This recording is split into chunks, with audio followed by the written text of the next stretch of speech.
প্রিয় দর্শক, দীর্ঘ 17 বছর পরে তারেক জিয়া দেশে ফিরছে। বিভিন্ন নেতাকর্মীর ভিড়। আমরা একটি কর্মীর থেকে জানতে চাই সে কোথা থেকে আসছে। ভাই, আপনারা কোথা থেকে আসছেন? আমরা শহীদ জিয়া স্মৃতি সংসদ কেন্দ্রীয় কমিটির পক্ষ থেকে এবং শহীদ জিয়া স্মৃতি সংসদ ঢাকা উত্তর এবং দক্ষিণ এবং ঢাকা মহানগরের সমস্ত থানা কমিটিকে যোগ দিয়েছেন। আমরা কেন্দ্রীয় কমিটির পক্ষ থেকে শুধুমাত্র আমাদের এই কেন্দ্রীয় কমিটির পক্ষ থেকে আমরা এই গাড়ি নিয়ে বের হয়েছি সবাইকে উৎসাহ দেওয়ার জন্য। সবাইকে আজকে আপনারা জানেন যে ঐতিহাসিক দেশে প্রত্যাবর্তন দিবস আজকে আমাদের সকলের প্রিয়, আমাদের 18 কোটি মানুষের আশাকাঙ্ক্ষার প্রতীক জনাব তারেক রহমান দীর্ঘদিন পরে আমাদের মাঝে ফিরে আসছেন।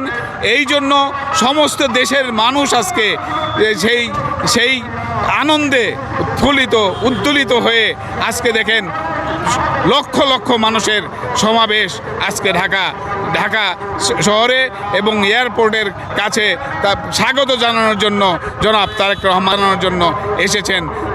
এবং এই বাংলাদেশের মানুষ বিশ্বাস করে আশা করে যে আজ থেকে এই বাংলাদেশ নতুন করে সাজবে, নতুন করে গড়বে। ধন্যবাদ। কিছুক্ষণের ভিতরে উনি চলে আসবে। ওনাদের নেতাকর্মী থেকে আমরা জানতে পারলাম যে অনেক মনে আনন্দ নিয়ে তারা এয়ারপোর্টে রিসিভ করতে আসছে। তাকে দীর্ঘ 17 বছর পর বাংলার মাটিতে পা দিবেন। উনি এখান থেকে 300 ফিট যাবেন।